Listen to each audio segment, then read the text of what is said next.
новото издание на подкастот со Ана на Ти. Денеска ќе зборуваме на тема на која што не сме зборувале оваа сезона. Мене е исклучително драго затоа што ќе зборуваме за мода, за убавина, за сето она што можеби е привилегија за некој, меѓутоа дали е тоа така навистина ќе дознаеме од еден од најуспешните, еден од првите кој што создаде интернационална кариера како модел, еден од најубавите мажи во Македонија, Алек Нумовски. Добре дојде во Слободен печат и во Ана на Ти. Многу, Ана, за убавата најава. Да, баш ми е драго дека сум тука и баш ми е драго дека ќе си поразговараме на оваа тема. Покрај тоа што си модел, еден од најуспешните во Македонија, некој кој што остварил интернационална кариера, си меѓу другото и ментор, и менаџер, и косопственик на Модел Син, мора да ја споменаме. Имено прославивте, малку пред разговорот споменавме дека прославивте 25 години постоење, успешна кариера исто така, многу познати исто така успешни модели излегле од кај вас, така што навистина си еден од ретките кој што може елоквентно и со дефиниција да зборува за модата во Македонија, па и во светски рамки секако. Надиса ќе ја поздравиме секако. Апсолутно, да. Ја поздравуваме.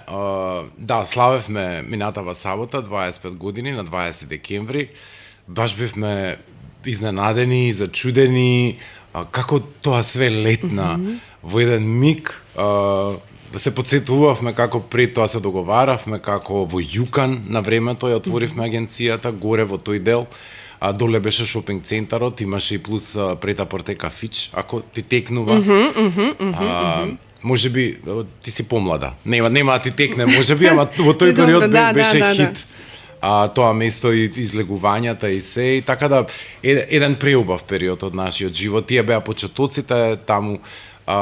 Мада како и тогаш, така и сега, ние и тогаш сакавме и го правевме со љубов и ден денес. Бидејќи и Надица пред мене беше во светот и работеше, после неа јас, меѓутоа некако таа заедничка љубов кон модата не врза. И така обстоивме, толку години. Да, имаш споменато дека Надица е таа која што тебе те има откриено и внесена во тој свет, во моден свет, и навистина тоа било пријателство, веројатно, кликнување кое што до ден денес трае и функционира одлично. Буквално, да. И ден денес се дружиме, се гледаме, си работиме. И меѓутоа интересното беше што јас пред она да ми каже, предложи и така натаму, немав уопште никаква идеја дека јас понатаму некогаш ќе се бавам со мода или моделинг. Нит ми паднало на памет, нит па сум потајно сакал или имал желба, или како што нели многу од моделите кажуваат претходно дека оние од секогаш си знаеле дека сакаат. Не, кај мене тоа не беше случај. Ете, баш случајно ме откри. И потоа се некако така беше, мислам, се наредија коцките, не дека го планиравме тоа. Меѓутоа, од оваа дистанца од сега, сваќам дека тоа ми бил најубавиот период во мојот живот, и тие патувања и работа и сите тие ангажмани околу моделингот, не знам, секогаш се навраќам со, нели, со убавина, со убаво чувство. Со прекрасни моменти поминати. Але како се вратиме назад во времето, значи кога си бил баш дете, какво дете беше Алек? Колку сакаше и ја препознаваше убавината и модата уште од мали нозе? Кога препозна кај себе дека тоа е тоа нешто кој ќе те влече, или пак беше случајно средбата со Надица и немаше такви афинитети уште од мал? Па, од дете, да речам, немав такви аспирации, желби, и така натаму бев многу пргаво, според кажувањата на мајка ми и сестра ми, бесно, темпераментно во денешни, нели, рамки.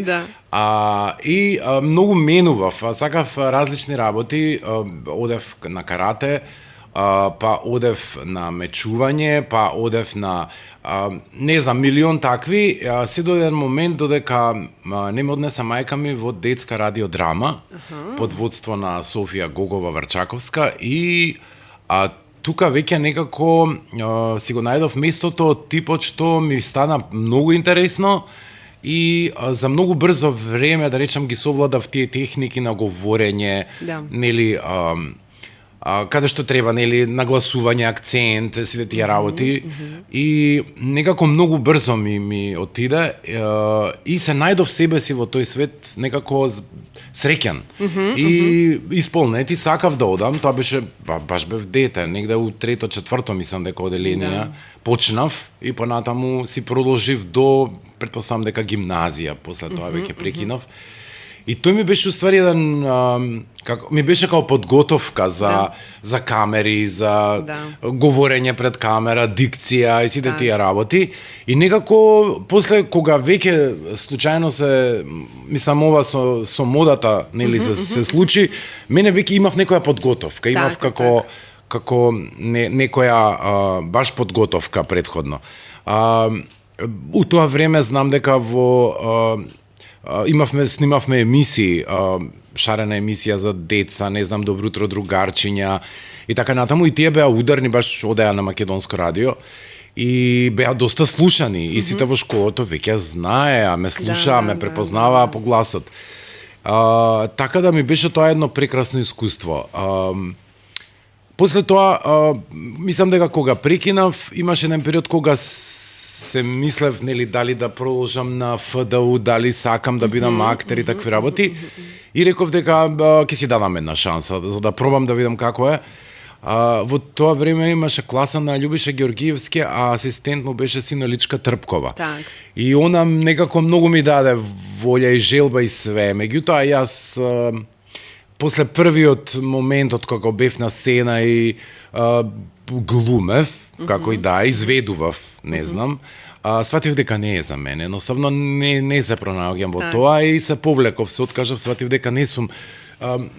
Они се блиски, и модата, и актерството, и тоа е блиски. Сцена е. Да, апсолутно. Меѓутоа, пак ти си одлучуваш што ти е тебе по-блиско, по-драго. И меѓутоа сепак рефлекторите и камерите ти беа природна средина, нели? Апсолутно, да. И како мал после тоа да се надоврзам, имаше што глумев во многу серии. Меѓу кои да речам, една од попознатите беше Едно лето, каде што глумев со Петре Прличко. Браво. И и со Рубен Смуратовски, он ми беше другарчето во серијата, мајка ми беше Анча Џамбазова и Кирил Ристовски, татко, така да баш тоа убаво едно искуство. Да, бевме на Пелистар, таму ја снимавме, мислам дека 2 недели бевме скоро таму и таму ја снимавме таа серија. После бев како дете Зоки Поки, првиот уствари Зоки Поки. Да, тоа исто ми беше како неверојатно искуство. Мајка ми беше Катерина Крстева, или како што ја знаја порано Мара Попара. Да. Така да, од мал бев цело време обкружен со камери, со актерство, и тоа е едно стварно прекрасно искуство. Тоа ми ја даде онаа бейзик линијата за понатаму, за да можам, нели, понатаму полесно да ми оди во моделинг. Да, и после доаѓаме до моментот кога се запознаваш со модата и со тој тип на сценска изведба, настапување пред луѓе. Доаѓаат и патувањата, и таа интернационална кариера. Имаше ли моменти кога ти беше притисок? Имаше ли некои моменти кога мораше да речеш онака, ова морам да го направам, компромис некој кај што онака ќе си земам од ова за да постигнам баму. Значи не секој сака да патува, не секој сака да се оддали од таа комфортна зона во која што си, нели? Некогаш некои луѓе ги плаши ако им кажеш треба да идеш у не знам Рим. Да. Небитно кај да е. Дека треба да настапуваш пред големи лица во таа индустрија. Така. Доброто е што прво имав поддршка од моите. Тоа беше како прво единствено, затоа што кај нас во тоа време многу немавме сознание за мода, за моделинг, за моделите како живеат, како работат. Стварно немавме, скромни бевме у тој период со сознание. Меѓутоа моите беа као окей, при тоа што Надица важеше за име и важеше за некаква гаранција. Да. И бидејќи имаше она многу квалитетна и кариера и све, и знаевме дека тука дека сум во правите раце на некој начин. Меѓутоа во тој период се погоди мојата тетка од Америка со закаснување ми прати како, сега не сеќавам дали беше чек или не знам, као некоја сума за да си купам нешто да се почастам. Да. И тоа ми беше некако како сигнал дека треба да го искористам за да си ја купам картата за да отидам во Виена, бидејќи они кога ме повикаа таму, они ми рекоа 2 недели ќе дојдеш на пробно, ние не ти покриваме трошоци, ќе си платиш као карта, снајди се за сместување, као тоа е твој проблем. Меѓутоа, ние во тие 2 недели ќе направиме тест шутинг, да видиме како што и дали ни одговараш и дали ќе понатаму ќе работиме или не. Меѓутоа, ние ти даваме шанс. Да. Тоа е тоа, као ти реши. Да. И ја бев као, добро, ќе си решам. Така да си ја дадов баш таа шанса. Отидов, у прво време бев сместен благодарение на сестра ми, која беше другарка со Тања Џамбазова, на Игор сестра му. Сестра му, да. Она живееше и работеше како архитект во Виена и првите 2 недели јас се сместив кај неа. Да. Така да ми беше и тоа средано и ги направив тие тест шутинзи, после тоа ме повикаа во агенцијата и ми рекоа дека ќе потпишам договори, дека ќе останам сега веќе на подолг период. И така да имаше, мислам дека еден период од 8 месеци кој воопшто јас не се ни вратив во Скопје. Меѓутоа имаше моменти кога ми фалеше, нели, домот. Нормално. Да. Колку години си имал тогаш? Па 20, така нешто, 20-27. И ми фалеше, меѓутоа знам кога се слушнав со мајка ми, кога и кажав дека малце ми е сепак, нели, тешко, пошто ја после од тој стан отидов во апартман со модели. И тука веќе живеевме ние бевме 6-7 модели кои живеевме во еден апартман, голем, секој со, нели, соби своји. И тука веќе некако, нели, си самостоен на некој начин, сам заработуваш, сам се грижиш за себе и све, меѓутоа како и, нели, секогаш може да ти дојат тие лоши моменти, кога, нели, ти фалат и твоите, и друштвото ти е тука, и све си остаело ствари. Да. И меѓутоа знам кога разговарав со мајка ми по телефон, она беше стрикна, строга и ми рече, тоа беше твоја одлука, твој избор, сега има да се собери се и продолжи си понатаму и така да она малце ме ме рашамара, ме освести као прибери се и така да после си продолжи, после веќе си терав, немав проблем. Интересно е што во тој период убаво се сеќавам дека прво ја имав чувство дека Виена е најсигурниот град во светот. Ја имав такво лично чувство. Можеше во било кој период од ноќта да си излезен, дали во дискотека, дали во клуб, било каде, да шеташ и да се осеќаш најсигурно на цел свет. Не знам зашто го имав тоа чувство, како најсигурен.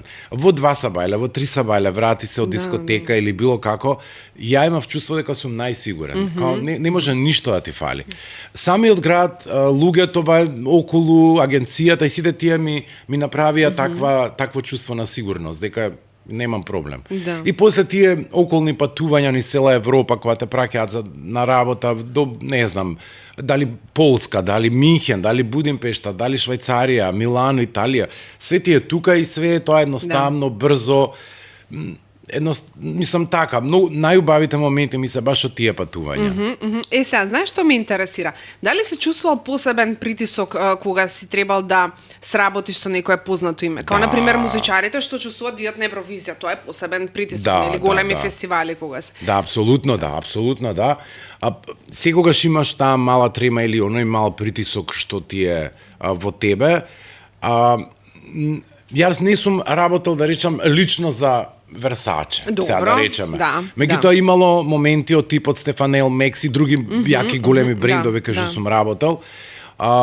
Секогаш има таа позитивна трема и сите тие работи. Меѓутоа јас колку што сум го сватил низ сите овие години е дека треба да си ти, треба да си оној сега нормално позитивен, ведар, да сакаш со љубов да го правиш тоа, да уживаш на крај крајава во таа работа. И секој си дојде како наместено, како да речам, као нема проблем. При тоа мора да си одговорен, точен, прецизен и сите тие работи. Они не толерираат каснење, апсолутно, мислам може одма да те избркаат и да се јават да направат проблем на твојата агенција. тоа не го толерираат, не е, мислам, окей. Меѓутоа, ако е до тебе, нели, сите они работи си исполнителен и се до тоа, тогаш апсолутно немаш проблем. Так. Таа е таа позитивна трема и тоа убаво чувство кое те мотивира да бидеш и подобар и повеќе да се докажеш и луѓето поише, нели, да те прифатаат и сите тие работи. И у тоа време исто беше многу интересно дека многу од клиентите или многу од луѓе во што сме соработувале не знаеле, например, Македонија точно каде, што, например, не било тоа предалеку, меѓутоа пак беа зачудени, па тука објаснувавме дел од Југославија и така натаму. И така да тоа ми беше интересно и дури се случуваше као ајде кажи нешто на македонски, као прозбори ни да видиме како е, да слушнеме, да видиме како е, што е. Зборуваме за тој свет, за модниот свет, за таму ти си бил баш во него и баш можеш да ни кажеш за тоа.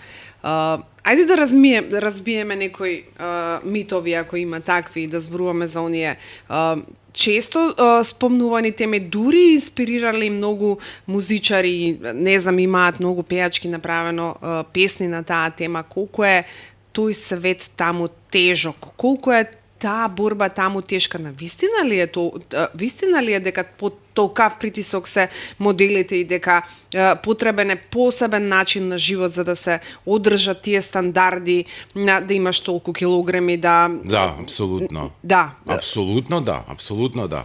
Кај девојките е малце пострашно, да речам за тој момент, бидејќи нив ги мерат во колкови и ако приметат дека 1-2 сантими е повеќе, може да изгуби многу работа. Струкот исто така е важен, каде што нели ги знаеме оние дека 60 треба да биде идеалното.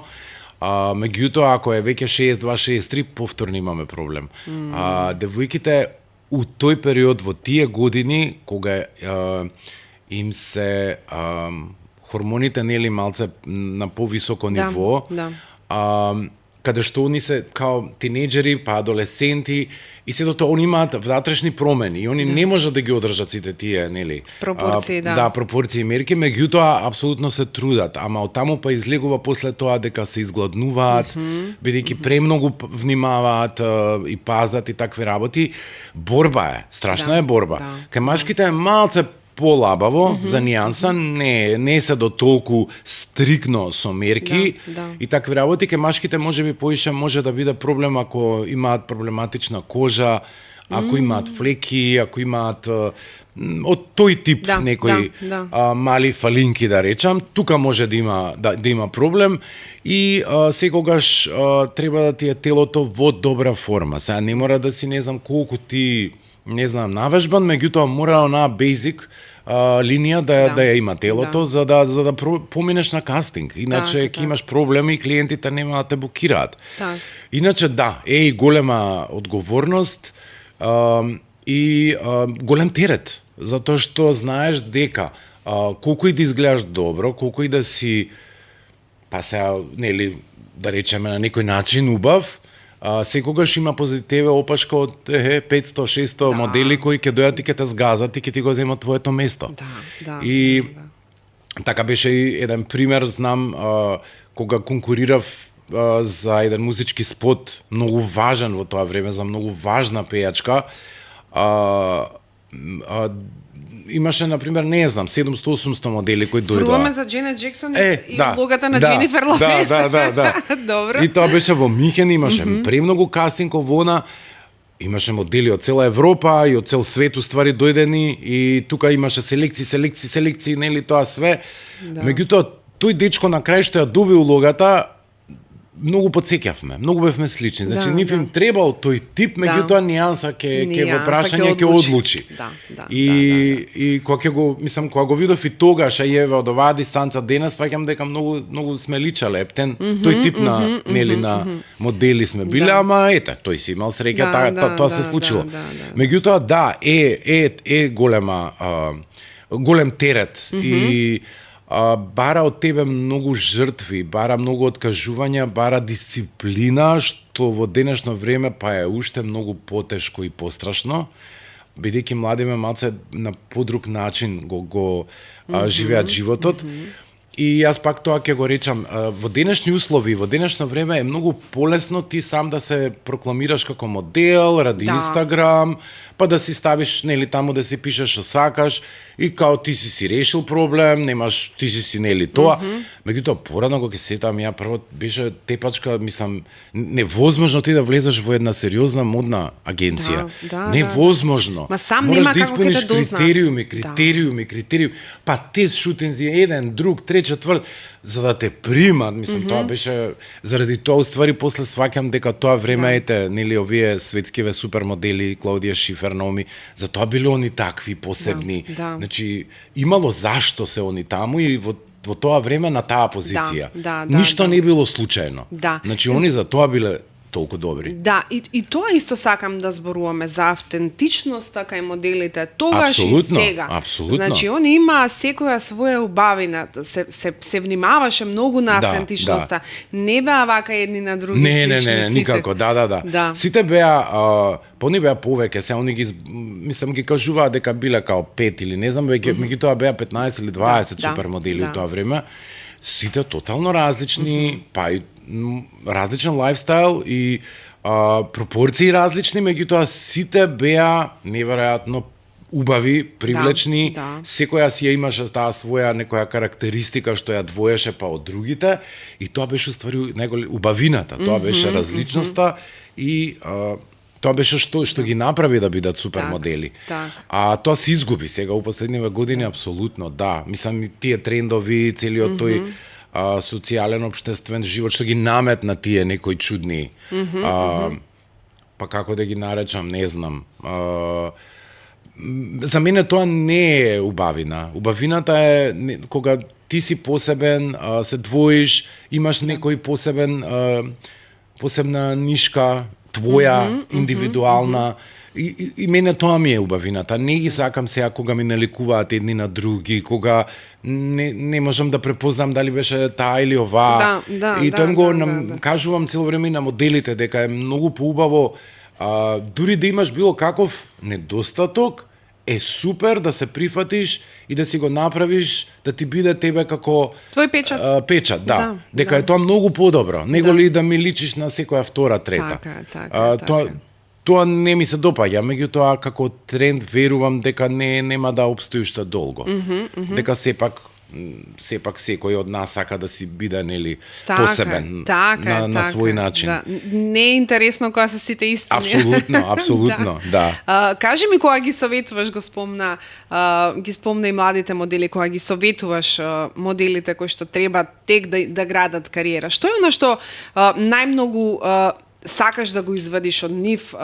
Зборам сега не зборуваме за автентичното, зборувам за рецепт како да стигнат до таму, дали е тоа, не знам, дисциплина, трпение, да не очекуваат преголеми очекувања, Што е она што е најважно за да се стигне до некаде? Освен нели тоа сите тие работи кои што треба да си ги пазат во однос на физичкиот изглед. Апсолутно. Убаво спомна, баш тоа им го потенцирам, го кажувам. Прво, ништо не може да се случи преку ноќ. За све си треба време. Меѓутоа, со самото тоа што, например, дошле, се пријавиле, имаат желба, сакаат да соработуваат, тоа е веќе голем плюс. Сега јас тука им кажувам како течат, нели, сите работи, дека прво не може ништо да се случи преку ноќ, за све треба да си дадат време. Најважно од све да се грижат за себе. Тоа ни е нас најважно.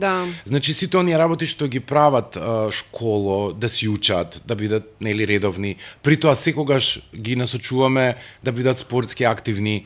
Било што да се бави со некаква минимална, не знам, ангажман пилатес нека има. Само кардио нека вежбаат. Се е тоа добро. Бидејќи телото секогаш треба да им биде во форма и они секогаш треба да се чувствуваат пријатно во своето тело. И да не си прават проблем понатаму, например, кога ќе имаме кастинг за да не биде у 5 до 12, па не сум спремна, па си правам стрес, па ќе откажам, нема да... Баш заради тоа, они да си го фатат редот. Втора работа е многу важно да соработуваат и да имаме исти goals, исти цели за понатаму.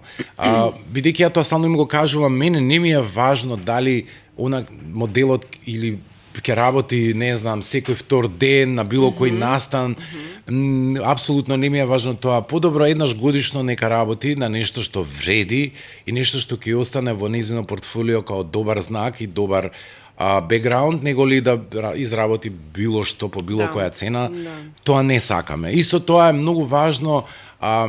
Самите модели, мислам дека ако се препознаат во дел од работите, да речеме, кај мене и кај Надица, ќе си останат во агенција. Ако видат дека тотално имаме различни погледи на работите, тогаш они ќе си бараат нормално друга агенција, што е сосема легитимно и сосема во ред.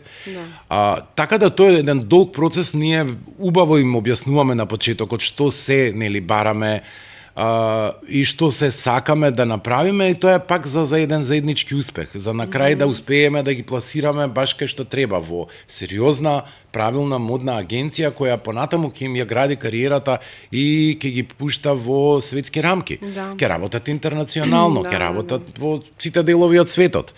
Меѓутоа, тоа е еден долг и макотрпен процес и не секој има нерви, живци и волја и желба да помине низ тој период. Сите сакаат инстант слава, сите сакаат на брзина, сите сакаат така не може. Мислам, за све си треба време. Имаше една девојка во оваа прилика, многу, мислам, се уште ми е блиска и многу ми е драга и ја сакам, Ивана Манас. Со неа соработувавме на некои незини 15-16 години, она после се повлече, рече дека сака да се посвети на школа, на факултет, такви работи, дека нема толку време за мода. И супер, она се тргна и не комунициравме, можеби, не знам, 7 години, 8.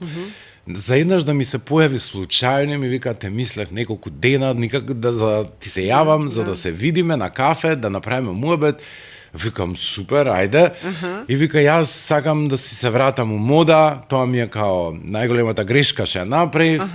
Викам, добро, окей, мада викам, сега ми е малце тешко, пошто викам, сега има колку имаш 22, 3, викам, си направила огромна пауза, меѓу немаме портфолио, немаме бук. Меѓутоа, ајде, викам, ќе почнеме од нула, као. Окей, пошто она вака си е убава девојка, си има квалитети. Набрзо да не го, нели, да не го одолжам муабетот, набрзо се случи да Неза веќе во јануар беше во Милано, ја пратија за ревија, мислам, ја отиде на кастинг за ревија на прва, мислам дека и беше Прада, а втора и веќе ја земаа Долче и Габана. И не само што ја земаа за ревијата, него ја земаа за цела кампања годишна. Да, и беше после снимаше, нема фаќате за збор, Сардинија, Сицилија, не знам каде беше да ја сними кампањата, и беше заштитно лице за D&G, за цела сезона. Не само што ја бев прегорд, него сакав, у тој момент, тогаш ми некако ми стана јасно дека е the right time, the right place, the right people, све некако у тој ми дојде. А видиш, може немало да дојде до тоа ако продолжува. Exactly, баш тоа, е некако јас исто ми текна. Дека уствари ако она си го продолжила тоа, дека можеби и немало да дојде до ова, него ете, направила пауза, се појави во еден момент, отиде и фати тоа што фати. И сватив дека ете, баш, мислам, и тоа е многу е важен моментот да си во вистинско време. И на вистинско место. Како и со се друго, среќна звезда, него е да се така, да имаш нешто твое што ќе те избутка е така. И сега знаеш што друго исто ме интересира? Како што например уметнициве, музичариве, да речеме, понекогаш знаат да препознаат хит, направат песна и знаат дека ова е тоа. Се гледа така девојка која ќе ја видиш онака, ги препознаваш, како, по што? Јас па тоа е професионална деформација најверојатно, при тоа ја на пример и вака кога ќе ја видам девојката, само што ќе ја видам, јас можам прецизно да пресечам колку е во кукови, колку е во струк и така натаму, што тоа е веќе професионална деформација, а тоа што го кажувате тоа е некој посебен фактор што го имаат тие, да речам, модели, и тоа некако можеш да го препознаеш. Сега нормално ти треба професионално око и искуство, меѓутоа можеш да го видиш апсолутно. И јас тука одма си го наоѓам моментот дека тука веќе има повеќе од нели не е ординери, него има нешто плюс и тоа е тој X фактор што мене ме тера да понатаму нели пробувам да се изгради тоа портфолио, да работи со повеќе различни фотографи, клиенти, сите тие работи за да се изгради, за да стекне некоја самодоверба и сигурност за понатаму кога ќе ја пратам во Белград, Загреб, каде и да е, за да биде од прва дека ја сака, дека може да ја ангажираат и да продужи. Меѓутоа, да, се гледа тоа, си го носат. Колку и да се мали, пошто кај нас и релативно мали ги носат, на 13-14 години, релативно се мали девојчиња, меѓутоа тоа што може да се види, се гледа. Се може да се препознае тоа. Так. Колку им се познава со текот на времето, и ти си го имал тоа и од лично искуство можеш да зборуваш. Многу ние кога ги гледаме на фотографии или одат по писта, не можеме да им го видиме карактерот, нели? Да. Колку карактерот кога растат, нели, растеш ти, создраваш и ментално и физички и секако, меѓутоа и карактерот некогаш го менуваме и се градиме како личности, се менуваат понатаму, онака тој внатрешниот шарм зборувам. Карактерот, колку ги го имаат и на сцена или не? Па, да, они се во тие години кога нели се формираат као карактер. А меѓутоа онаа основа, basic линија што ја имаат као карактер, као нивни навики, особини, сите тие работи, претпоставам дека они тоа понатаму ќе си го задржат во животот. Сега во тие години бидејќи се формираат, мислам дека кај нив е многу важно они во тој период ги крадат искуствата од повозрасните, гледаат, учат, сите можни работи ги перцепираат и мислам дека се како сунгер упиваат се заради тоа што нив понатаму ќе им треба тоа истото во животот. И мене ми е посебно драго кога гледам на пример дека девојчињава се дружат, потоа се прашуваат, учат од искуствата од една на друга, си кажуваат, потоа кажуваат, например, за многу кога соработуваат со други фотографи, клиенти, нели, што ги ангажираат луѓе, и, например, си ги кажуваат искуствата, си разменуваат, и тоа све ги прави да бидат поедуцирани, по-вклучени во сите тие работи, по-заинтересирани. Сега карактерот, предпоставам дека им се оформува до некое време, меѓутоа од самиот старт може да процедиме ние самите дали е, да речам, окей за оваа работа или не е окей, затоа што од сам старт ќе покаже колку е упорен, истраен, сите тие работи, колку има концентрација, колку е посветен, самите навики животни и нивниот лајфстайл мене ќе ми каже колку они можат понатаму да просперираат или да тапкаат во место. И ја тоа ќе го видам уште од сам старт. Нашата работа е да ги насочуваме, едуцираме, буткаме на некој начин за да ги стекнат тие навики и сето тоа, меѓутоа пак зависи од нив. И јас ќе кажам дека 50% стварно можеби е физичкиот изглед и убавината, ама 50% е карактерот. Едно без друго не може. И ако сакаме кариера на long term, нели, ако сакаме да трае и да вреди, тогаш заради тоа се тие толку ретки луѓе што обстануваат по 15-20 години во модниот бизнис.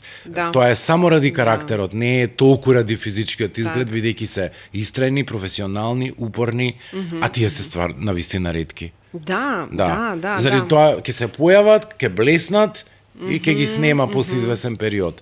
Тоа е тоа. Треба сите да се изградат во добри луѓе и посветени да бидат. Така. Кажи ми, знаеш што ме интересира? Бидејќи сега малку се менуваат времињата, колку во модниот свет и до каде е границата и дали воопшто се дозволени корекции кај жените? Естетски, било какви? Па, сега, од ова што јас го знам до сега, ниедна агенција со која соработувам не ги одобрува. Ама гледаме промени. Да. Види, моделите на своја рака си прават ситни зафати или корекции. Ние тука не можеме да им замериме. Меѓутоа, повторно, кога разговарам со колегите и со странските агенции, со сите, повторно е тој момент дека ние сакаме таа автентичност и таа индивидуалност и дека нас апсолутно не ни сметаат нит клемпави уши, нит покрив нос, нит, значи ништо не ни смета од тој аспект. Меѓутоа, овој тренд нели што завлече и они што го гледаат тоа по сите социјални медиуми, што ги гледаат тие нивни идоли, кои се, да речем, на некој начин, сега не знам ја, они кои све имаат идоли, за мене се тоа многу и погрешни, меѓутоа, окей, они се тие што им ги диктираат, нели, тие мали корекции, зафати. И сега, ако девојката или дечкото осеќа потреба и чувствува дека ќе биде така поубав и подобар, не можеш да му забраниш. Негово право е сепак, нека си направи. Дали, например, му ги ограничува ангажманите?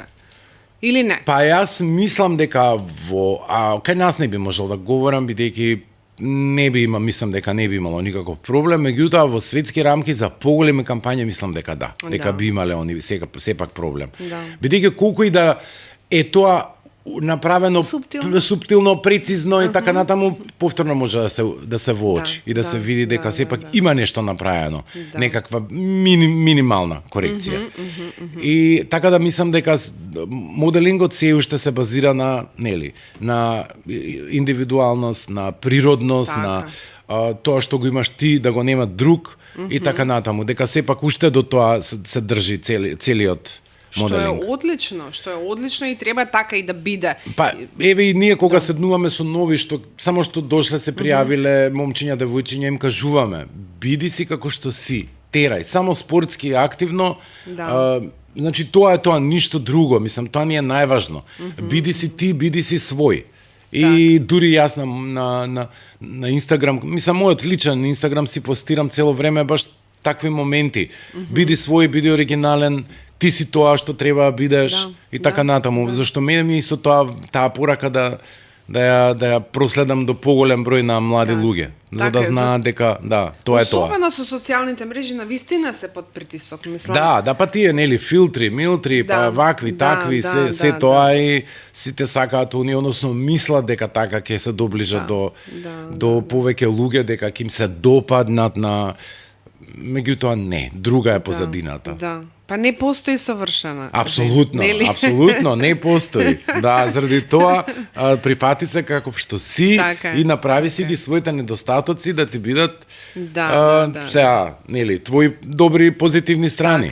И така ќе бидеш и ти посреќена и сите околу тебе. Ја така мислам. Па така е, дефинитивно е така, затоа што зборуваме за тоа. Тука доаѓаме до оној клучен момент, исто така многу важен, со кој што они млади еве не само моделинг, него што ќе зборам за младата генерација, луѓе кои што гледаат такви совршенства.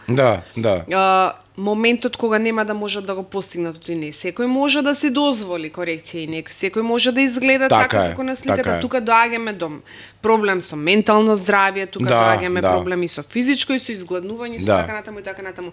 Тоа се некој притисок и терет кој што го чувствуваат они токму заради продавање на совршенството. И ајде сега едно конкретно прашање ми дојде во моментот како инспирација. Која е најголемата лага која што модната индустрија им ја продава на жените? Најголемата лага. Најголемата лага. Не знам. Е тешко малку прашањето, знам. Веројатно треба да си размислува човек на таа тема, меѓутоа дали е тоа не они дека свесно тоа, нели? Всушност, од кај знам, може и свесно. Меѓутоа, ако ќе отвориш едно модно списание, таму е се совршено. Тоа не е реално. Апсолутно, Па добро ствари. Не можам да кажам сега дека баш е лага, меѓутоа се како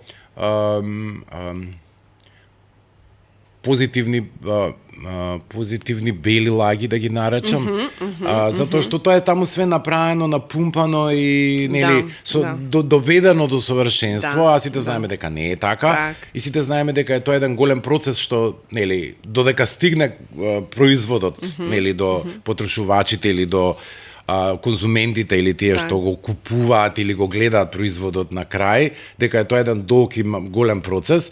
И уствари таа е една голема невистина, да речам, која ќе ти го приложи во модно списание, нели, на крај главниот производ со, нели, моделите, така уствари те лови. Така те лови, ама не, тоа не е баш така. А тоа не е баш така и тоа ние сите го знаеме, нели, како е тој цел процес и како се доаѓа до тоа.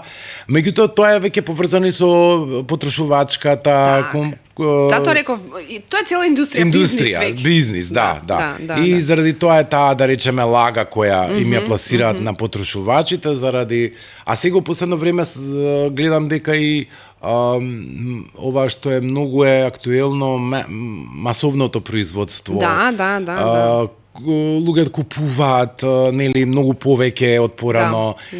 Па некако дури мислам дека и овие што беа главни, барем у мое време што беа главни дизајнери и брендови, дека и тие малце како да се стишеа сега, например, Зара е поим како да речам. Нема кој не ја знае Зара, што на времето, например, ние повеќе зборувавме за Dolce Gabbana, за Versace, за не знам, Ралф Лорен имиња кои тогаш важеа за Ептен. Така да некои работи се малце поместени, изместени, меѓутоа, окей, добро. Ќе си дојдат пак на свое место. Веројатно, се надеваме. И сега уште една работа која што е тренд во последно време, гледам и Victoria's Secret последните реви тоа го практикуваат, внесување на модели кои што се, не знам, имаме плюс сайз модели, имаме модели со, што беше последното? Трансродови, значи, од секаков тип, значи, колку си за или против, колку поддржуваш или не? Кај мене во глава и некако така јас сум си научен, за мене модел е сепак модел. И за тоа е модел и за тоа се двои од другите и сепак е во нешто што го определува дека се бави со таа работа. И физичкиот изглед е пресуден за да ти препознаеш кога ќе видиш еден модел. Се ова се некои чудни варијанти, чудни моменти кои јас сакам, мислам, верувам дека сакаат они да се доближат до поголема народна маса и до популација и дека сите сме ние, нели. И се е тоа окей, јас го разбирам, меѓутоа кај мене во глава сепак е модел и апсолутно тука не можам да препознаам кај тие луѓе дека го носат тоа во себе. Они може да нели да работат на ревија или да имаат сликање или било што и тоа е окей, супер, зашто да не, меѓутоа кај мене сепак, нели, во глава е сепак другачие. Може би заради тоа што ја од времето сум гледал на работите многу поинаку, А сега е нели времето, условите, све е сменето. И верувам дека тоа е добар момент за да се доближат до луѓето. Не викам дека е лошо, меѓутоа кај мене останало така во главата. Сепак е модел. Да, треба нели да биде допадливо и да. Иако не смееме да зборуваме за вкусови апсолутно. На кого што му се допаѓа. Меѓутоа сепак има критериуми. По кои што се водат и сите светски модни куќи. Значи мора да постои некој критериум. Апсолутно. Зашто иначе мене би ми правеле проблем агенциите во странство кога ќе им го прата моделот и ќе ми каже 92 ево колку ви. Као, зашто? Значи, сепак се тие некои основни предуслови, предиспозиции што ни ги наметнуваат светските агенции до кои мора ние да се придржуваме. И дека не може баш, не е тоа туку така. Мислам, сепак и низ годините, сепак останува тоа како едно, нели, како еден голем услов што мораш ти како модел да го имаш, да го поседуваш, за да понатаму продолжиш да работиш. Веројатно, како што не може некој да работи, да биде актер или да биде водител, ако има говорна мана. Апсолутно, Еве и девојчињава што, например, работат дури во Азија, ми кажале дека таму, например, еднаш неделно доаѓа букерот од агенцијата, ги мери и на основа на тоа одлучуваат дали повеќе или помалку ќе има работа, а дури ако е ако се надминати тие мерки, знаат да ги 2 недели да ги стават во изолација.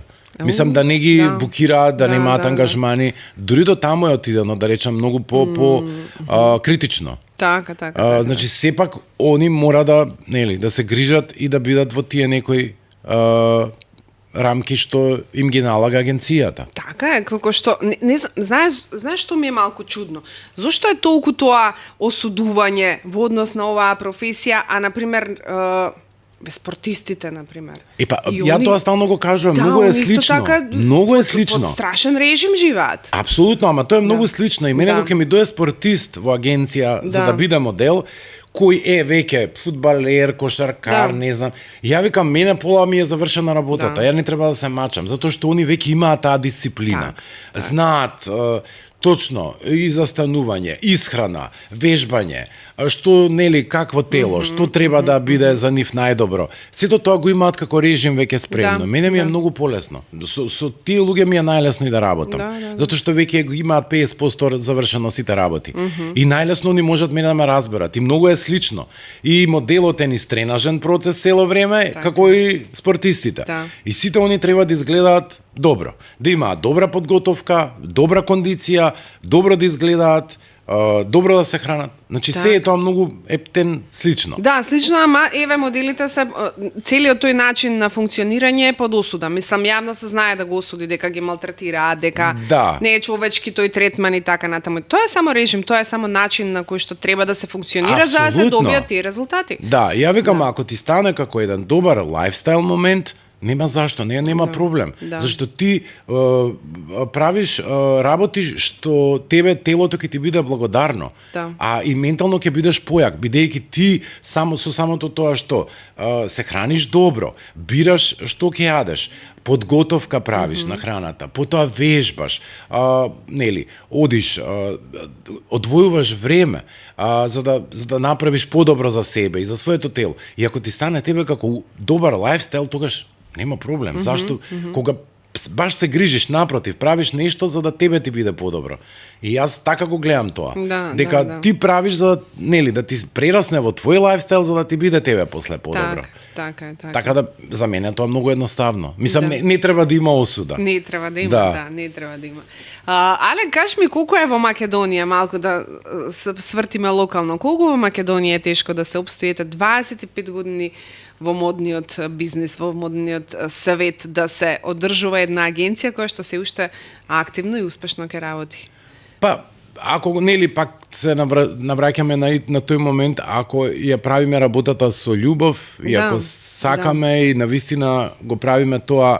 Ама и други имаат љубов, не им успева. Не е само тоа. Не, добро, да. Меѓутоа не треба, како да речам, не треба да си ставаш преголеми очекувања, бидејќи ние сме сепак многу мал пазар, мала земја, кај нас модата од секогаш била на маргините, не сме биле некакво модно подрачје и не сме имале, не знам. Јас дури кога бев во Њујорк оваа година, бев во една модна агенција, да направам чисто договор, да видам како они таму работат, да наши модели колку би можеле да соработуваат. И направивме као муабет и ајде добро, јас бев изненаден дека знаат прво кај се наоѓаме и за нас. Бев малце зачуден, а втора работа они мислеа дека пошто ја им отворив Инстаграм, они ги погледнаа моделите и они мислеа дека ние работиме како Милано, Париз. Мислам, ја се изненади, вика, вие имате као многу професионални модели, викам, они работат и надвор, се тоа. Вика, значи, ке вас ептен има као моден бизнис? Викам, не. Викам, грешно сме се разбрале. Не. Викам, кај нас нема моден бизнис. Викам, ние откриваме, градиме, правиме, после ги пласираме надвор. Викам, тоа ми е мене и моментот дека јас сакам да направам соработки за понатаму. Така. Ништо, бара многу време, бара посветеност, како и во секоја работа, си бара и добро е што ја имаме таа некоја обука од претходно као позадина. Ето што сме работеле нели со светски агенции, сме работеле на многу проекти, па се до тоа ти е како едно големо и драгоцено искуство кое понатаму можеш да го имплементираш во твојата работа, да го пренесеш како знаење, да го нели споделиш на моделиве.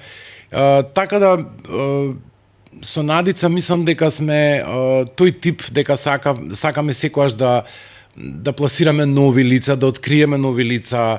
Тоа е некако наш најголем успех, така си го рачунаме. Колку повеќе откриеш и пласираш, толку подобро се чувствуваш и толку си посреќен. Бидејќи сега од оваа перспектива, кога ќе ми речат дали ти е што ти е као поважно, демек дали јас да сликам за кампања или не знам што, викам не, јас не ќам да сликам, ништо тоа не ме занима, викам мене моделот ако направи некој голем успех, тогаш сум ја најсреќен и најгорд. Пошто тогаш ќе сватам дека сум на прав пат и дека сум ги открил навистина правите модели.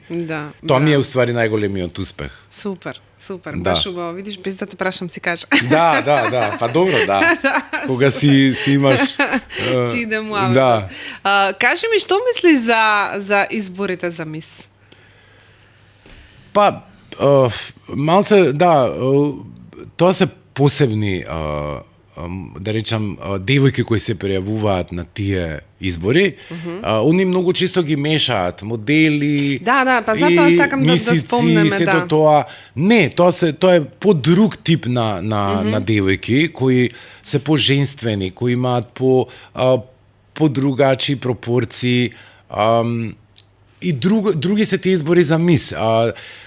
Тие се повеќе како ентертејмент, бидејќи понатаму после, например, изборот, не знам колку ќе може девојката некој да ја ангажира во типот на модни агенции, агенти, колку ќе ја земат за да работи, не би знаел што понатаму, дури да победи, да биде у првите 3, 4, 5, што понатаму? Па тоа ми беше прашањето, што со титулава? Да, она ќе биде, има можеби титула, ама ама затоа што некако мислам дека они не ги имаат баш тие пропорции, тие критериуми, тие кои што ги имаат моделите. Да, малце кај нив поинаку, тие се баш мисици. Да, мисици, ама што со тоа понатаму? Не ми е јасно.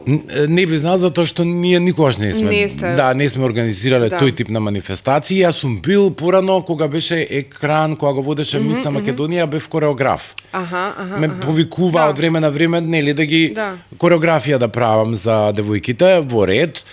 Имало што ме прашувале од агенцијата дали да се пријават, сум викал секогаш, кога немам проблем, во ред. Меѓутоа, пак ќе речам, ние сме организирале од типот за модели избор.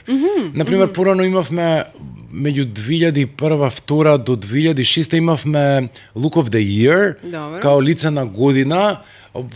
Тогаш мислам дека со Волфганг Шварц од Виена го работевме тој период, тој избор лице на година, па после тоа немавме ништо, па пак го активиравме 2014, тогаш поработевме со Јелена Ивановиќ од Белград, она беше носител на лиценцата и она ни даде простор тогаш да го правиме пак едно 4-5 години го работевме, меѓутоа тоа е друго. Пак се строги со пропорции, пак се модели, пак е друго. Мисиците се сосема друг, нешто поинаку. Не ги пратам, не ги знам, не знам кои кај пошто има многу избори за мис, јас само слушам некои нови ќе излезат, така да не знам, а и не знам, не ми е јасно што понатаму, од која ќе па дури да победи во светски рамки, што се незините понатаму ангажмани, тие работи не ги знам. Ама ета, ние не сме го работеле тој момент ние поише сме биле за моделиве. Кажи ми, рок на трајање, до кога трае еден модел? Има ли рок на трајање? Па вака ќе кажам, секогаш кај женските е малце понеблагодарно. Пак ќе речам, ако моделот ни сите тие години успее да направи еден добар бренд од своето име, може да трае многу долго, па може да трае па и цел живот. Ако успее да направи бренд од своето име, А додека кај машките они се у многу по-добра ситуација. А за машките и тогаш го кажуваат тоа, мислам дека и се уште е како едно златно правило кое важи ден денес, дека ако добро изгледаш, ќе работиш до кога сакаш. Да. Практично нема граници. До кога изгледаш добро, до тогаш можеш да работиш. А кај женските е малце они обично, да речам, ако те не изгради бренд од себе, веќе на кај 33-4 се повлекуваат. Да. Се насочуваат, да речам, на други работи, дали на семејство, дали на кариера, дали на нешто друго, меѓутоа се повлекуваат. Сега ако си успееш од себе да направиш бренд, тогаш немаш проблем. Тогаш ќе работиш и ќе траеш. Да. Па еве Иман, мислам колку ги има од светски рамки, еден куп. Светски рамки тоа се имиња од времето што Полина Поришкова што оставиле ептен на печат. Да. И ден денеска супер работат. Така. Алек, намерно го поставив ова прашање за следното да ми биде за тебе како? Човече, изгледаш вака, што правиш? Па не знам, како го сопираш времето? Па нема, тоа е некоја генетика, мислам дека нема ништо друго. Да, буквално е генетика, не сум нешто од оние да вежбам, да трчам, тоа секогаш кај мене било. Некој, не знам какви. Па не, мислам сакам, ама тоа се случува многу ретко. Так. Пред известно време работев како маркетинг во една баш за убавина, да речам на некој начин, клиника, 101, и таму баш со колешката сакавме, нели, да ми прави третмани, ми вика, тебе додека човек те натера, па 6 месеци ќе поминат. Вика, добро, зашто? Викам, па не знам, све нешто друго, викам, некако не, на крај не уживам. Мислам, сакам, ама некако немам време. Така да, па ќе речам, све е најверојатно генетика, добра генетика. Благословен си така да бидеш вечно млад. Па, да речеме. Тоа е еден од подобрите моменти. Еден од подобрите. Добро. Алек, јас многу беше мило и многу беше убав муабетот и интересен. Дознав некои работи кои што ме интересира. Многу успех посакувам како и секогаш, како и на сите мои гости, така и нека има работа, нека има задоволни, среќни модели, така, нели, да бидат среќни со себе, да уживаат во сопственото тело, во тоа што го работат. Тоа ми беше и мојата крајна порака. Така, секој да си ужива во себе, да си се сака, да си се цени, секогаш да се гледа себе како посебно нешто и да си се дига на онаа пиедестал што викаат на. Само така ќе биде се окей. Да. Само поише да се сакаме, поише да се цениме, па и да си помагаме. Да, и тоа е многу важно, поготово у нашата работа. Ти благодарам, стварно уживав и многу ми беше драго. Исто, се гледаме за убави работи. Да, се гледаме. Вам ви благодарам како и секој за вниманието. Знаете дека подкастот Сана на ти го следите секој петок на YouTube каналот на Слободен печат.